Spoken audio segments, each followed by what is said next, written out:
Opa! Boa tarde, São Caetano do Sul, boa tarde, região do ABC, boa tarde, Brasil, boa tarde, mundo. Tá começando o seu programa A Hora do Esportes, aqui na Empiros TV, canal 3 da NET, ao vivo para São Caetano do Sul e toda a região do ABC. Aliás, quero agradecer demais a sua audiência aqui com a gente no canal 3 da NET. Sempre o nosso encontro diariamente para falar do esporte em toda a região. Por exemplo, falar do esporte, o esporte do ABC está trabalhando e muito para os Jogos Olímpicos Tóquio, Japão 2020/2021, com muitos atletas, por exemplo, a Etienne, da natação, que está se preparando, hoje recebendo aí o seu passaporte oficial para estar nos Jogos Olímpicos de Tóquio, também do Taekwondo, que tem uma representatividade muito grande na cidade de São Caetano do Sul. Falar do esporte de maneira geral, tem campeonato brasileiro, hoje tem muita coisa bacana e hoje aqui com a gente um convidado mais do que especial, espanhol de nascimento, mas brasileiro de coração.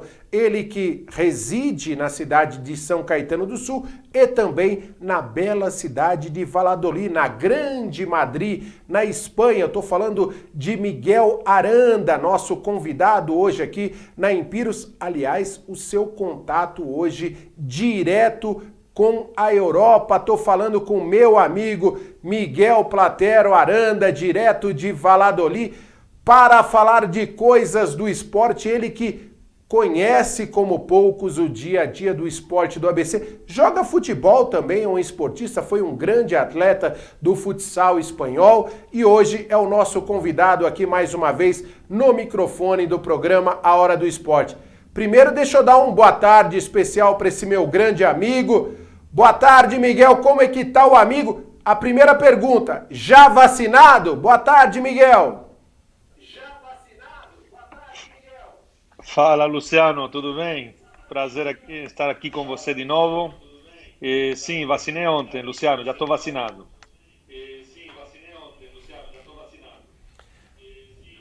Direto de Valladolid, na Espanha.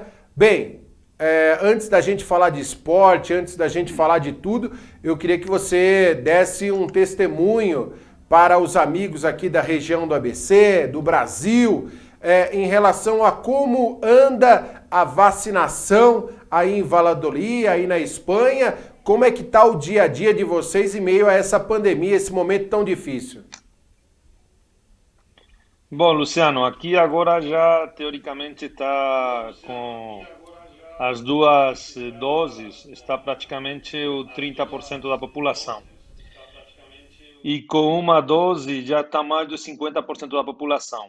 Então, teoricamente, aqui já está muito sob controle, está bastante,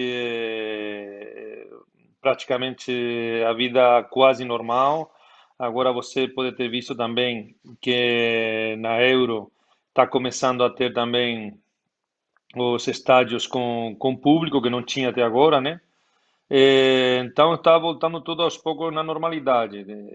Centros comerciais, supermercados, restaurantes, já está começando a todo mundo conseguir viajar para todo lado. O único problema que tem a Espanha é com três países, né? Com o Brasil, com a Índia e com a África do Sul, que por enquanto está tendo restrições de entrada de brasileiros não residentes na Espanha para conseguir entrar. Mas a Espanha, em geral, está começando já a voltar aos poucos à normalidade. E, como ele disse, são três probleminhas. O Brasil, a Índia e a África do Sul.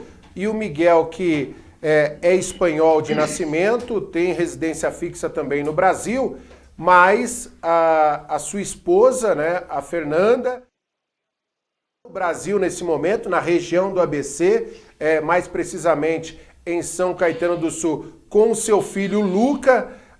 Ele está com os outros dois filhos do casal na Espanha hoje. Eu queria que você falasse um pouco como está sendo isso, porque é uma dificuldade, às vezes a gente não dá essa dimensão, mas é algo extremamente importante, já que É uma realidade do planeta hoje, de famílias que estão sendo divididas por conta de tudo isso, e eu queria que você comentasse, né? Já que desde março de 2020 você tem vivido esse problema e hoje, há quanto tempo que você não vê a sua esposa e também não vê o seu filho mais velho, Luca, hoje, Miguel? Então, cara, essa situação que você falou, Luciano, é bem complicada, né? Realmente a gente não pensava estar passando por isso. Meu filho, desde março de 2020, eu só vi ele uma vez, que foi na Natal de 2020 para 2021, né? E a esposa conseguiu vir no ano passado uma vez, e depois nós três, os que estamos aqui, conseguimos ir no Natal para o Brasil, e então estamos sem ver eles desde janeiro, né? Desde dia 6 de janeiro. Então, realmente, agora já faz mais de 6 meses que a gente não se vê. Uma situação complicada, Luciano, mas esperamos que aos poucos a situação volte ao normal, porque realmente é bem complicado, né? Mas, enfim, também tem que ser bola para frente, Luciano. Sem dúvida. Sem dúvida, eu acho que é algo que a gente precisa respeitar, encarar com sobriedade, mas respeitar, né? Como eu brinquei e comentei logo no início, o nosso Miguel com a Júlia e com o Miguelzinho na Espanha e a Fernanda com o Luca aqui no Brasil. Para quem de repente está acompanhando e fala, mas é um problema, poxa vida, mas estão na Espanha, gente. Tente, você em casa, dividir a sua família. Dividir um filho para um lado, um filho para o outro. E quando eu digo um lado para o outro, é um continente.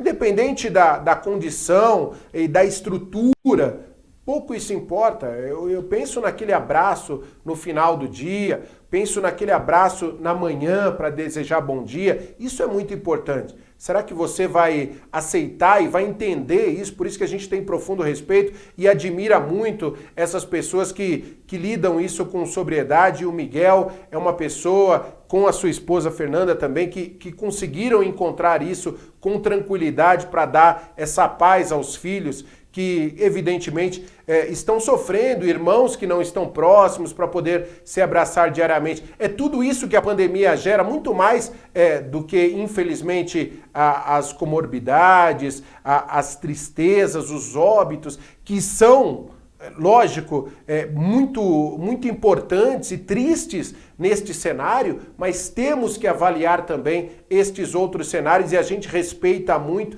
e zela muito por tudo isso. Miguel, você que vive o dia a dia do esporte, eu queria que você falasse. Aliás, você está numa cidade que tem uma ligação muito grande com o Brasil, né? Já que o dono do clube da cidade que você reside hoje na Espanha é, sem dúvida nenhuma, um dos principais jogadores do futebol brasileiro, que é o Ronaldo Fenômeno, um cara que eu sei que você tem um carinho todo especial. Aliás, o público brasileiro tem um carinho todo especial, que hoje é o dono do clube aí, que acabou até rebaixando, não ele, né, mas o campeonato acabou rebaixando o Valladolid para a segunda divisão, é isso, Miguel? Então, Luciano, faltou Ronaldo Fenômeno jogando, né? Para não ser rebaixado o time de Valladolid. Sim, mas infelizmente foi rebaixado. Enfim, o campeonato espanhol é muito equilibrado e realmente o time não fez uma boa campanha. Bom, e agora eles têm que se estruturar para o mais rápido possível voltar para a primeira divisão, pois a diferença econômica entre estar na primeira divisão ou na segunda divisão é brutal, né? Então é muito importante, já estão começando a trabalhar, mas é muito importante que comecem o quanto antes esse projeto de retorno para a primeira divisão.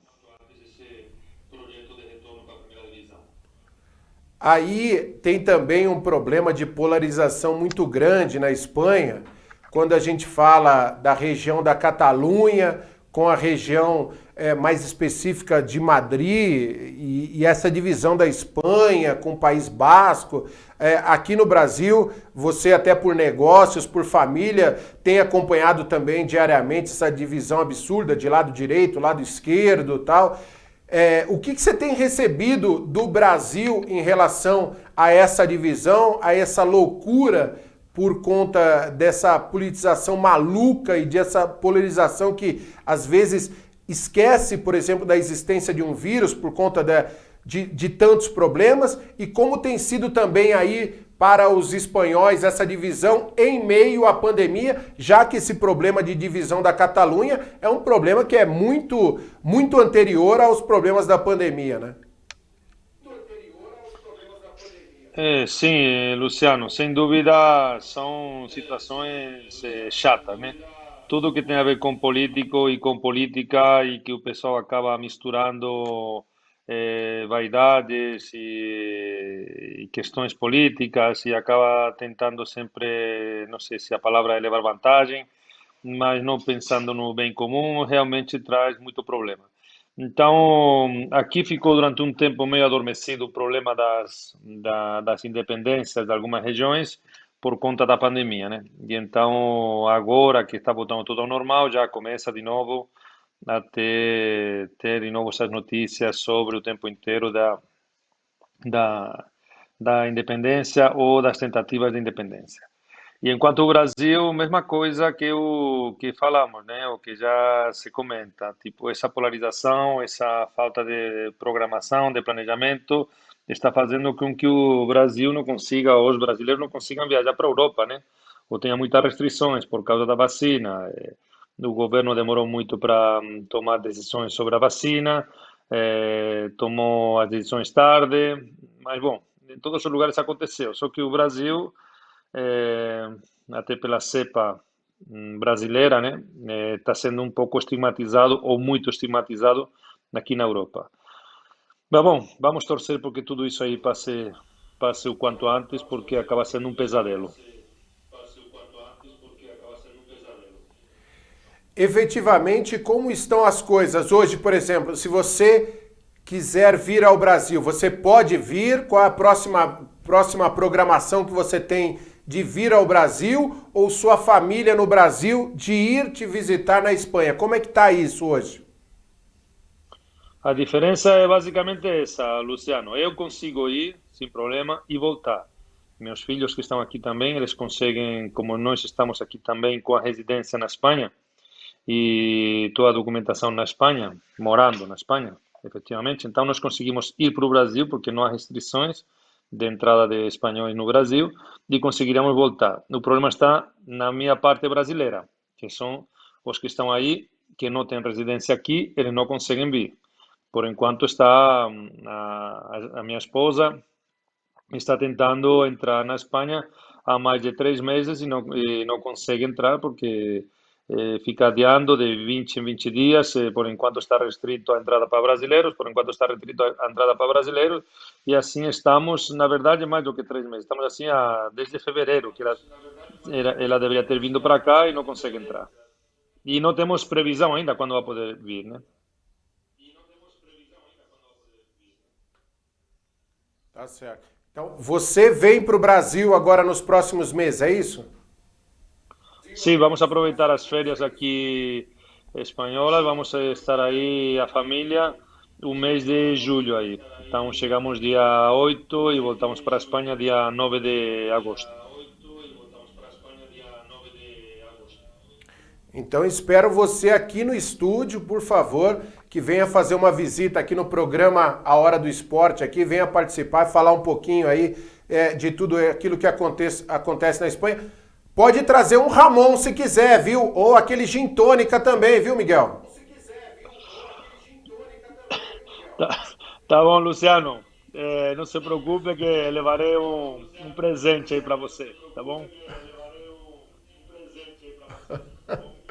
Ô Miguel, me fala uma coisa, e como é que tá a Eurocopa aí, rapaz? Tá dando, sabe aquela inveja boa, né? Não é aquela inveja maldosa, né? Mas aquela inveja, vamos dizer assim, se é que existe uma inveja boa, né? Não sei, pô, diz que não existe inveja boa, mas eu não me considero um cara com más intenções, mas me dá uma inveja quando eu vejo aqueles jogos da Euro já com torcida nos estádios. Como é que vocês estão vendo isso e como que a imprensa internacional está vendo também isso, né? Você citou a presença de público na Euro, mas e a imprensa está vendo de uma forma positiva ou também temos críticas por aí? Não, não, Luciano, tudo isso aí tem a ver com o status da pandemia, né? Então, como a pandemia está muito controlada na Europa, hoje em dia realmente não há nenhuma crítica negativa ao fato de estar acontecendo os jogos da Eurocopa. Então, agora está voltando aos poucos à normalidade. Tem alguns, você sabe que essa Euro, pela primeira vez na história, tem mais do que uma ou duas sedes, né? Ele acaba, acho que tem 11 ou 12 sedes diferentes, então está tendo lugares onde, como por exemplo, acho que foi ontem o jogo acho que foi da Bulgária contra Portugal, que o estádio estava Em lotado, Portugal, com não tinha nenhuma 67 mil pessoas. isso, correto. Exatamente. Então, é isso que está acontecendo e a euro está cada vez mais sendo, tendo uma tendência de aumentar os aforos, né? Porque como se vai melhorando os índices da pandemia, realmente vão começar a outros países ter aforos maiores do que estão tendo agora. Aqui na Espanha, por exemplo, está tendo um aforo de 30%, mas tem alguns países que já está com 50%, outros com 70% e alguns, como você viu na TV, que está com aforos de 100%.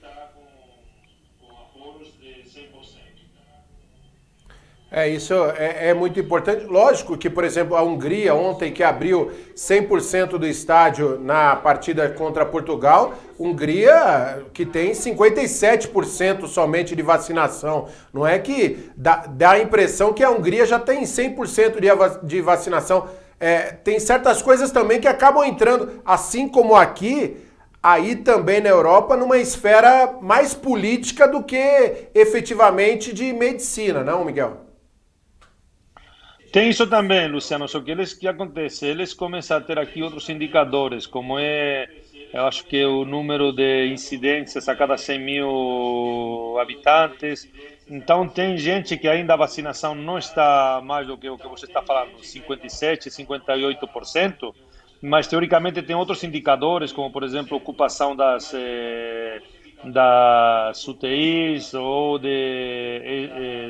o nível de contágio, o nível de transmissão, que eles têm índices muito bons. Isso faz com que realmente você consiga estar relaxando as medidas que no começo, você sabe que nós começamos aqui em março de 2020, começamos com restrições totais, né? Ninguém podia sair na rua para nada, mas ninguém é ninguém.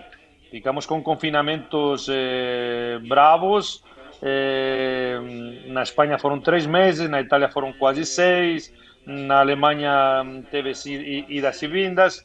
Então está começando a relaxar conforme alguns indicadores vão melhorando. Não é somente a vacinação, tem outros indicadores.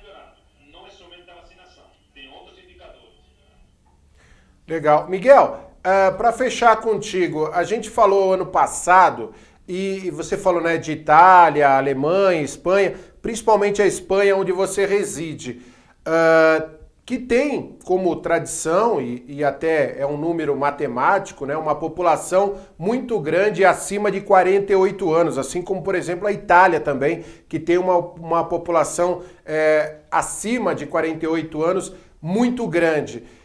Como que anda hoje a situação em relação à Covid-19, em relação à letalidade, especificamente na Espanha? Está dando uma tranquilidade? O número de casos tem baixado de uma forma significativa também para as pessoas terem, lógico, sempre respeitando os protocolos de segurança, mas uma sensação de tranquilidade?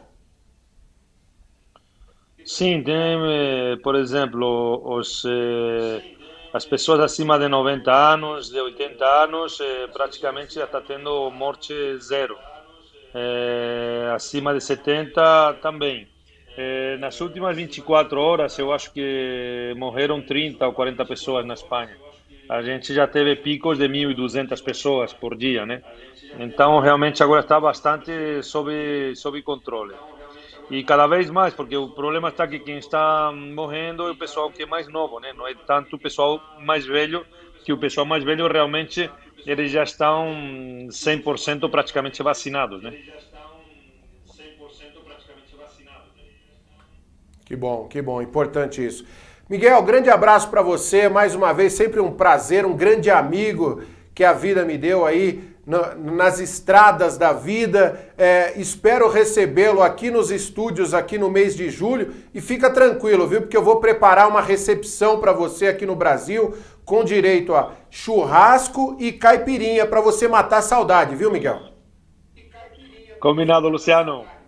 Prazer aí estar com você. Quando chegar aí no Brasil, eu vou junto com você aí no estúdio. Valeu, grande abraço, Miguel, parabéns aí, pô, boa estada, quero vê-lo em breve aqui no Brasil. Um abraço para toda a família maravilhosa do Miguel, lá na Espanha e também aqui no Brasil, aguardando ansiosamente aí a Fernanda, o Luca, para poder dar um abraço aí no Miguel, no Miguelzinho também, na Júlia, aqui no Brasil. Tá aí um grande amigo participando com a gente direto da Espanha, Empirus TV, trazendo aí as principais informações e mostrando toda a sua dimensão em relação à representatividade internacional também para vocês que nos acompanham. Deixa eu falar agora rapidinho sobre Campeonato Brasileiro. Hoje o Palmeiras entra em campo, jogo no estádio Alfredo Jaconi, na cidade de Caxias do Sul. Tem jogo contra o Juventude, 21h30. Antes o São Paulo joga no estádio do Morumbi, a equipe do Corinthians também. E o Corinthians tem uma pauleira hoje, enfrenta a equipe do Bragantino na Neoquímica Arena. Amanhã tem Santos e Fluminense no estádio do Maracanã, no Rio de Janeiro, e a gente, evidentemente, vai trazendo todas as informações do Campeonato Brasileiro. Vamos falar também sobre a equipe do Santo André, o Esporte Clube Santo André, que é o representante do ABC na Série D do Campeonato Brasileiro. É o único representante da região do ABC hoje disputando uma competição nacional. Joga na próxima semana, no próximo sábado especificamente, no estádio do Canindé contra a Portuguesa de Desportos. Já fez 2 jogos na competição, estreou contra o Bangu, venceu pelo placar de 1-0, jogo que aconteceu no estádio Moça Bonita, no Rio de Janeiro, e aí recebeu o Boa Vista em São Paulo, especificamente no estádio Distrital Inamar, em Diadema, e acabou perdendo para o Boa Vista, mas o Boa Vista hoje tem uma boa equipe, inclusive deu trabalho no Vasco na Copa do Brasil, e então vamos torcer para que o Ramalhão do ABC faça uma bela participação. Aliás, amanhã temos Wilson Júnior aqui no programa A Hora do Esporte, falando bastante sobre a preparação para este jogo contra a Portuguesa e sobre, principalmente, a preparação da equipe no que diz respeito à disputa do Campeonato Brasileiro da Série D. A gente vai se despedindo do programa A Hora do Esporte nessa quarta-feira, hoje dia 16 de junho de 2021, na sua Empirus TV. Muito obrigado sempre pela sua audiência, muito obrigado sempre pelo seu carinho. A gente volta daqui a pouquinho, 17h30, com o ABC Notícias e as principais notícias da região do ABC, do Brasil e do mundo para vocês. Lembrando que também segue aí o Campeonato Brasileiro Feminino de Futebol, e a gente vai falar um pouquinho sobre isso amanhã, inclusive também com uma entrevista exclusiva aqui da sua Empirus TV. Muito obrigado pela sua audiência, valeu muito! Olha, o carinho de vocês pelo Canal 3, pelo YouTube, pelo Facebook, sempre com a gente, você faz a programação aqui com a gente, tá certo? Valeu, galera! Valeu, Brasil!